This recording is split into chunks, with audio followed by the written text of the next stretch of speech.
తిరుమల లడ్డూ కల్తీపై కొత్తగా నియమించిన స్వతంత్ర కమిటీ విచారణ ముగిసిన తర్వాత రాష్ట్రానికి ఆ నివేదికను అందజేస్తారు. ఇక రాష్ట్ర ప్రభుత్వం ఏర్పాటు చేసినటువంటి సిట్ స్థానంలో 5 సభ్యులతో కూడినటువంటి స్వతంత్ర కమిటీ ప్రస్తుతం ఈ లడ్డూ కల్తీ వ్యవహారానికి సంబంధించి పూర్తి వివరాలు కనుక్కుంటుంది. అలాగే నివేదిక కూడా ఏపీ ప్రభుత్వానికి అందజేస్తారు. ఈ విధంగా సుప్రీం ధర్మాసనంలో న్యాయ నిపుణులు చెప్పిన సందర్భం. తిరుమల లడ్డూ కల్తీ వ్యవహారంపై పిటిషన్లపై విచారణ జరిగిన నేపథ్యంలో పూర్తి సమాచారం ఢిల్లీ బ్యూరో చీఫ్ కృష్ణని అడిగి తెలుసుకుందాం. కృష్ణ,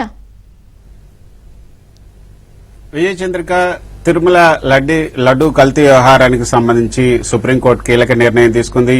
ఏదైతే ఏపీ ప్రభుత్వం నియమించినటువంటి సిట్ స్థానంలో ఇప్పుడు కొత్తగా స్వతంత్ర దర్యాప్తు సంస్థను ఏర్పాటు చేసింది. అందులో రాష్ట్ర ప్రభుత్వం నుంచి 2 అధికారులు, సిబిఐ నుంచి 2 అధికారులు, ఎఫ్ఎస్ఎస్ఐ నుంచి 1 అధికారి ఉంటారు. మొత్తం 5 సభ్యులతో ఈ స్వతంత్ర కమిటీని ఏర్పాటు చేయడం జరిగింది. అయితే ఈ స్వతంత్ర కమిటీ సిబిఐ డైరెక్టర్ పర్యవేక్షణలో ఉండబోతోంది.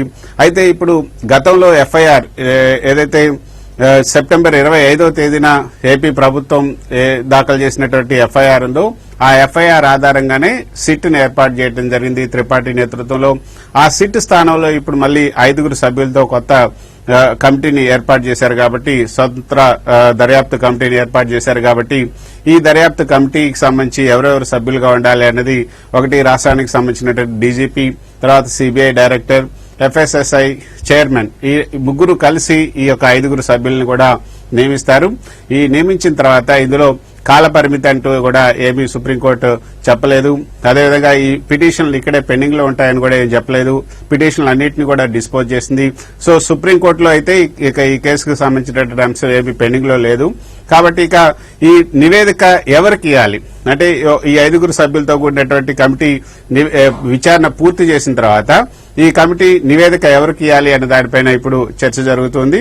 అయితే సిట్ రాష్ట్రం ఏర్పాటు చేసినటువంటి సిట్ స్థానంలోనే ఈ కొత్త సిట్ ని ఏర్పాటు చేశారు కాబట్టి, కొత్త కమిటీని ఏర్పాటు చేశారు కాబట్టి అది రాష్ట్ర ప్రభుత్వానికి అంటే త్రిపాఠి నేతృత్వంలో ఏర్పాటు చేసినటువంటి కమిటీ కనుక విచారణ ముగిస్తే ఎవరికి ఆ కమిటీ నివేదిక ఇస్తుంది? రాష్ట్ర ప్రభుత్వానికి ఇస్తుంది. ఇప్పుడు అదే కమిటీ స్థానంలో ఈ 5 సభ్యులతో గడిచినటువంటి కమిటీ ఏర్పాటు చేసింది కాబట్టి ఆ కమిటీ నివేదిక కూడా రాష్ట్ర ప్రభుత్వానికి ఇస్తుంది అన్నది న్యాయ నిపుణులు చెప్తున్నారన్నమాట. అంతేకాకుండా ఎఫ్ఐఆర్ కూడా ఏపీలోనే దాఖలైంది కాబట్టి ఏపీ ప్రభుత్వం ఇది మొత్తానికి చేస్తుంది. అయితే సిబిఐ పర్యవేక్షణ మాత్రం చేస్తూ ఉంటుంది. రాష్ట్ర ప్రభుత్వం అంటే సీఎం చేసినటువంటి వ్యాఖ్యల ప్రభావం ఎవరి మీద పడకుండా ఉండేందుకు స్వచ్ఛందంగా, అదేవిధంగా ఏకపక్షంగా జరగకుండా, ఎటువంటి పక్షపాతానికి దారి లేకుండా, తావు లేకుండా అక్కడ అందరూ అసలు నిజాలు ఏంటి, అసలు కల్తీ జరిగిందా లేదా, కల్తీ జరిగితే ఎక్కడ జరిగింది, ఏ విధంగా జరిగింది, అసలు గతంలో ఉన్నటువంటి టెండర్లను ఎందుకు రద్దు చేశారు, ఇవన్నీ కూడా చూడాల్సి ఉంటుంది.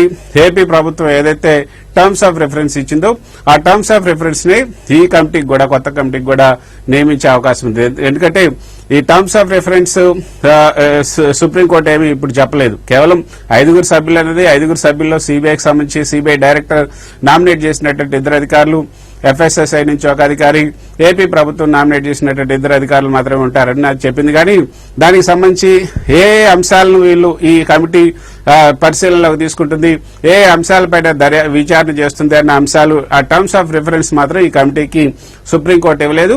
పైగా ఈ సుప్రీంకోర్టు ఈ యొక్క అంశం మీద దాఖలైనటువంటి 4 పిటిషన్లు కూడా డిస్పోజ్ చేసిన నేపథ్యంలో ఇక రాష్ట్ర ప్రభుత్వానికే ఈ మొత్తం వ్యవహారం కూడా వెళ్లే అవకాశం ఉంటుంది అన్నది ఇక్కడ న్యాయ నిపుణులు చెప్తున్నమాట. పైగా ఈ సందర్భంగా ఏదైతే టీడీడీ చైర్మన్ గా ఉన్నటువంటి సుబ్బారెడ్డి నిజానికి ఇక్కడ పిటిషన్ వేయడానికి అర్హత లేదు. ఆ అంశాన్ని దాచిపెట్టడాన్ని కూడా సుప్రీంకోర్టు కొంత సీరియస్ గా తీసుకుంది. రాజకీయ ప్రమేయాలకు, రాజకీయ డ్రామాలకు సుప్రీంకోర్టును వేదిక చేసుకోవద్దు అన్న ఒక అభిప్రాయాన్ని వ్యక్తం చేస్తూ ఇటువంటి అంశాలను ఇకపైన ఇటువంటి సుప్రీంకోర్టును రావద్దు అని కూడా చెప్పడం జరిగింది.